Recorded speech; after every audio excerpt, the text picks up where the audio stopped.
First, though, Carol and Jane, I know there's always lots of talk about bingo wings and things, and I know you said this is going to be one of your New Year's resolutions to get rid of them. Pick up the dumbbells, and I haven't. Although I never think you've got bingo wings, but have. anyway. Well, got a little something that might help you, ladies. Oh. Now, Uh-oh. you might... Oh, blimey.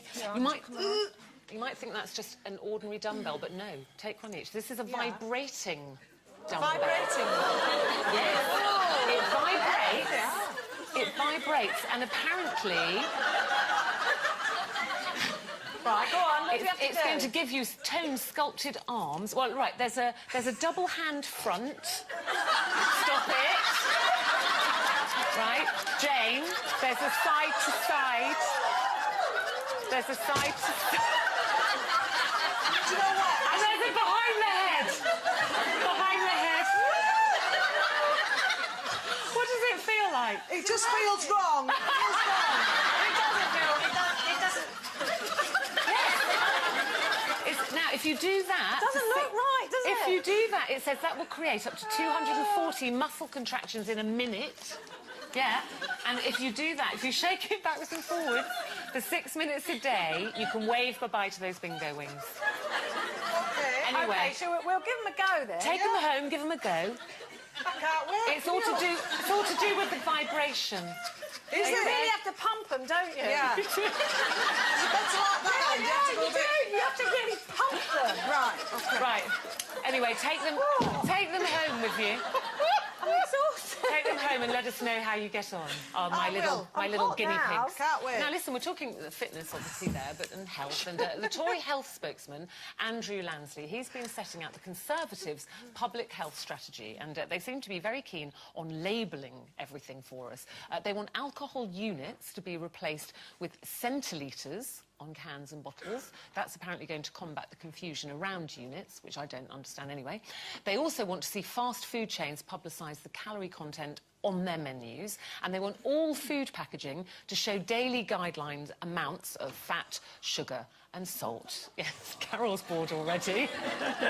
So do you think all these plans to label everything for us as if we're 5 years old, but, you know, numbers and calories and centilitres on bottles, is it going to help the nation get fit and healthy? See, the thing is, I'm a big label girl, and I'm going to get booed for this. But no, I do. I read backs of for the calories and the fat contents.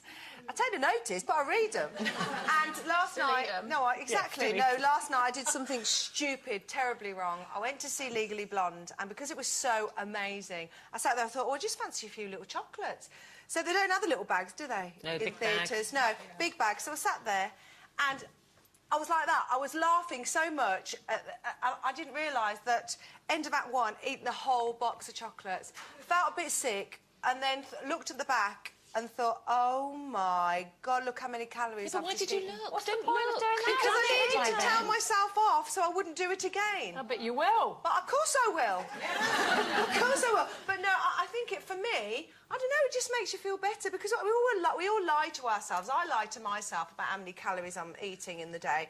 And I think that was just like, no, I can't do that. It was a reality check for me to see, look how much I've just eaten. Yeah, but if you'd have bought those sweets and on the front was a big label saying there are 6,029 calories in here and 48 grams of fat, would it have stopped you buying them and eating them? Probably if it was on the front, staring at me going, your you thighs know are going to be massive deep down, tomorrow. you know that. You already know it. And the problem with all this labelling, you know, you think they've got better things to do. There's so many things going wrong in this country, and what are they doing? They're tinkering with labels on food. And the problem with that is the people who care, the people who are interested in what they put in their mouths and what they eat, already are aware of the labels. They make it their business to know what's in stuff. The people who don't care just eat anything they want anyway, so what's the point? Just leave it. Yeah, but I disagree. I disagree, because I think there are people that do care and they don't understand them. I have to say, the wine thing, I don't even look. I have no idea what a centilitre is. All I know is I like my wine. I know which ones I like. I know I shouldn't drink a whole bottle of it every night. Doesn't always stop me. So the wine thing, to be honest, I wouldn't. But the food thing, I feel quite strongly about, because I think all governments pay lip service to this. You know, we want to make the nation healthy and stop obesity. They should be making food manufacturers have a standard system right across all food labelling that tells you how much fat, how much sugar. And the trouble is, I think people want to, but they don't understand it, and it's misleading, a lot of it. So you'll pick something up and it'll say on the front, you know, low salt or less sugar or no added sugar. And when you read the back, it's always tiny print, and also they do this thing per half pack. So Eamon actually went and he's trying to do a bit of healthy eating, and I was away, and he bought himself a ready-made curry, and he thought he'd done really well because it was prawn, and it said something like, you know, I know, less sugar, I don't know. And I looked on the back, and it said something like 14 grams of fat, and then in tiny writing it said per half pack. So and then I said to him, darling, that is 28 grams of fat in that whole thing. And he was crestfallen. And he was like, oh, I can't do anything right. You see, and it's misleading. You've just said that. You've just said the word pre-packed. As soon as you see a ready-made meal, it's going to have more salt, more sugar, more calories, more fat in everything. You see, I eat full butter, full milk. I can't do diet stuff. If I see, and I'd say I'm pretty slim. I'm not. Yeah, I was going to say, why aren't you overweight? Because I can't eat. You're not obsessed I'm not obsessed with it because time. if your body will tell you what it wants. What you have to remember is there's good fat. And I get really worried about how many additives are in all these things that we don't know. My motto is, if it grows on a plant, yes. If it's made in a plant, no. And also, you can eat whatever you want. Yeah. But just don't eat too much of it. Too much of it. I think, I mean, obviously there are some kind of pre-packaged foods and things which are quite good, you know, and they set out to be good, but I think it's misleading. I think we need it standardised, uniformed, anyway. Get your grocer back. Get your grocer back, indeed. Now, talking of shopping, if you try